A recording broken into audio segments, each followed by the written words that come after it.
Wait, so Zach Banner, the one offensive lineman you've been waiting on all summer long, is apparently ready to play and might not? Oh, all in favor of this. Yes, good morning to you. Good Wednesday morning. I'm Dejan Kovacevic of DK Pittsburgh Sports, and this is Daily Shot of Steelers. It comes your way bright and early every weekday if you're into hockey and or baseball. I also offer up daily shots of Penguins and Pirates right where you found this. Mike Tomlin's press conference yesterday had a handful of updates on some player statuses, certain injuries, the usual groin gang, I guess you could call them.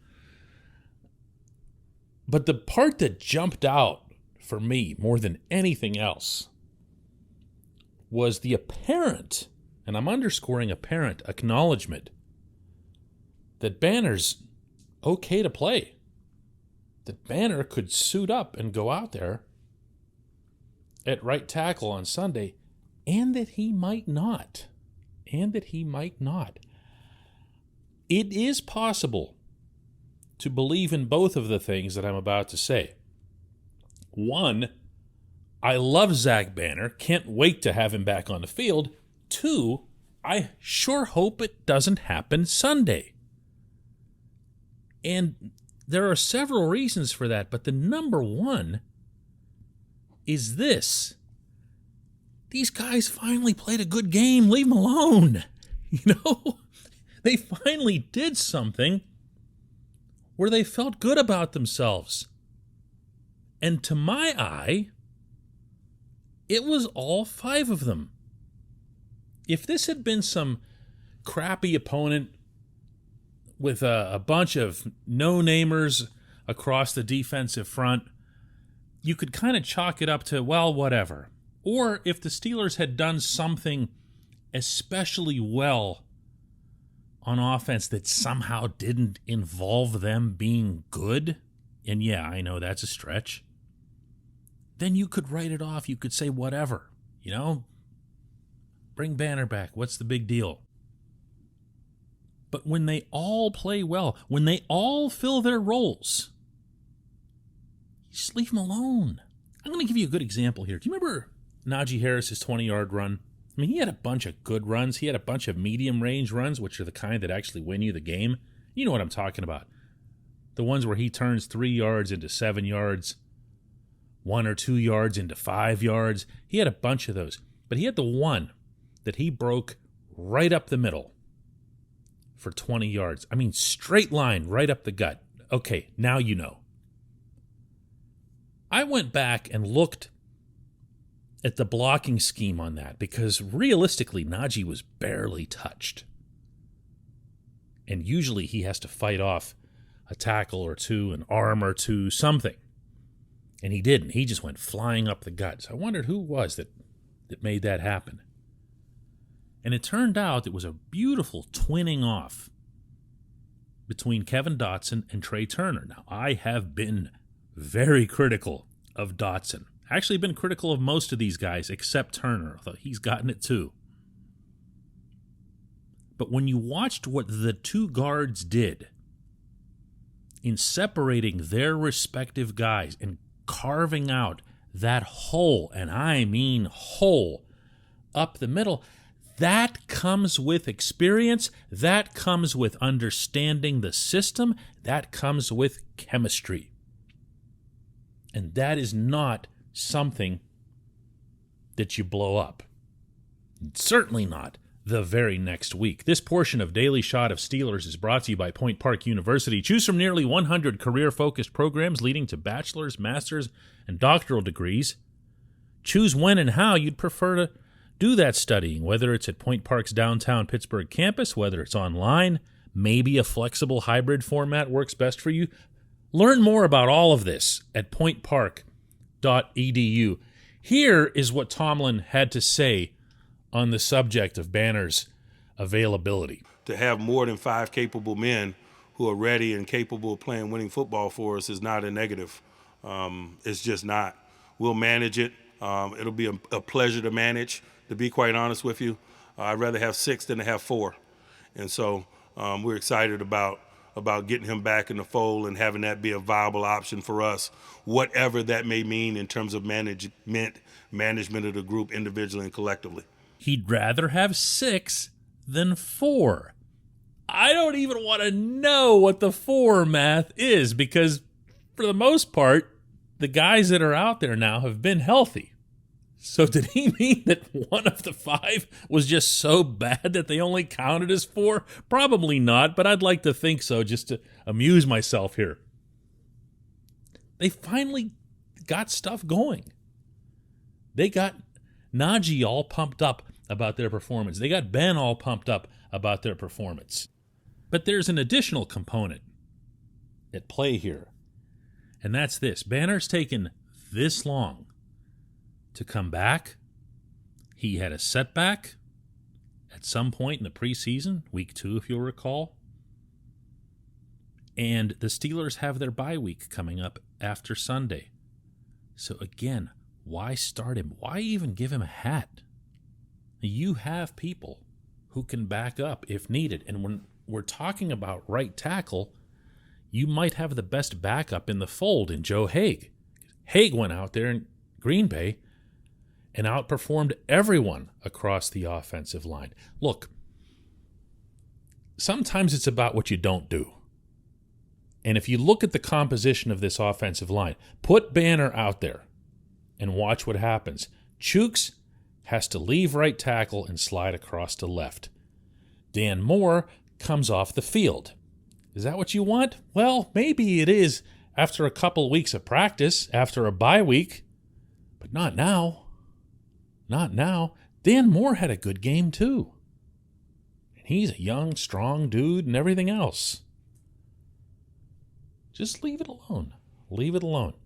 It's going to be fine. One more week like this, Banner gets another couple of weeks to get even stronger, even sturdier, and he probably won't be the only one making a big comeback for the game that really, really means a lot. Not that the Steelers are in position to pick and choose which games are significant, but the game that really means a lot post-bye in Cleveland. When we come back, just one question.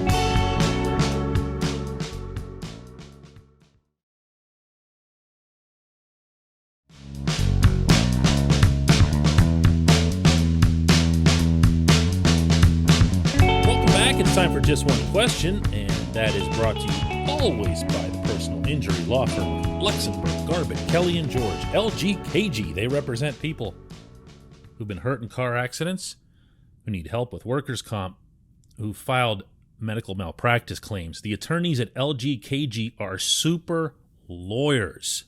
That is a real thing, capital S, capital L.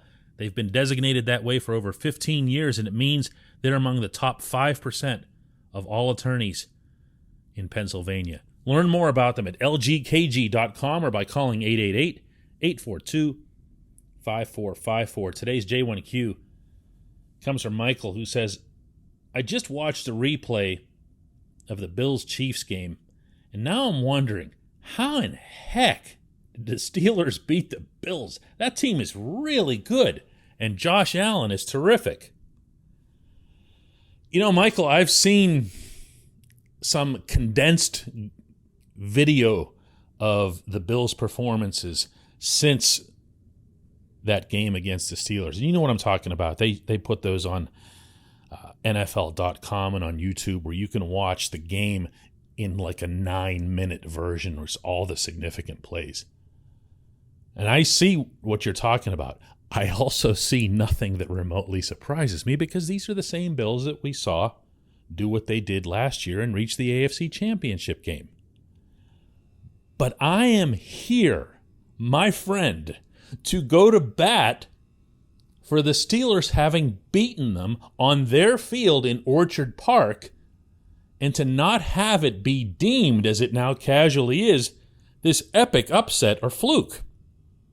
And the principal reason for that is the Steelers themselves have a top 5 defense. I know it doesn't look like it now. I know it doesn't feel like it now. But the Steelers can't make excuses. They sound terrible when they do it, even when they hint at it. I can do that. I'm not them. I'm completely comfortable acknowledging that having a lot of guys injured, notably Stephon Tuitt, who hasn't been there all season long, Tyson Alualu, who hasn't been there all season long, TJ Watt and Alex Highsmith, both with the groin injuries, Cam Sutton, groin injury, Devin Bush, groin injury. By the way, the groin injuries came up with Tomlin in his press conference yesterday, just as an aside, asking whether or not he felt that this is something systematic that the team should be concerned about from the standpoint of its athletic training and conditioning. And he said, no, not yet. But that wasn't a no. So stay tuned on that front. You just can't have all these soft tissue injuries and not have some kind of common denominator to it. You just can't. It's unacceptable in sports. It's unacceptable like in high school JV. But the point here that I'm making is that if this group is all out there, if they have all their people, I'll put them against, I was about to say almost any. No, I'll put them out there against any offense in the NFL. Doesn't mean they'll win that matchup, but they will most certainly be competitive. And that's what happened. That's what happened when they played the Bills this year, and it's also, by the way, what happened when they played the Bills last year up there. Josh Allen couldn't get going. Do you remember this? Through the whole first half. And it wasn't until Allen started hooking up almost religiously with Stephon Diggs, and the Steelers and Keith Butler were too slow to react to that pairing, that they were able to get any offense going. So this year they took care of Allen and they took care of Diggs, and they didn't worry about anybody else, and nobody else hurt them. And they won the game, and it wasn't really ugly or fluky or anything like that. There was also a special teams touchdown. Those happen. And in the second half, the Steelers offense got going at least enough to put up some points. You could watch that game just like you've watched these other Bills games, and you watched Bills versus Chiefs, and you're still not going to find something that leaps out of there that says, wow, that was just really awful on Buffalo's part. No, the Steelers beat them. They beat them. There's nothing wrong with acknowledging that. Look, we're about to reach the point here, I think, where the Steelers will end up 3-3 entering the bye week. There's no reason for them to lose to this Seattle team in the shape that it's in. I'm sorry, there just isn't. And if that happens, amid all these injuries, and with this offensive line taking such a long time to get it together, and Ben having his struggles and everything else, I'm sorry, that's just not going to be the worst or ugliest outcome for this team right now. And yes, that includes the Buffalo game. I appreciate the question. I appreciate everybody listening to Daily Shot of Steelers. Let's do another one tomorrow.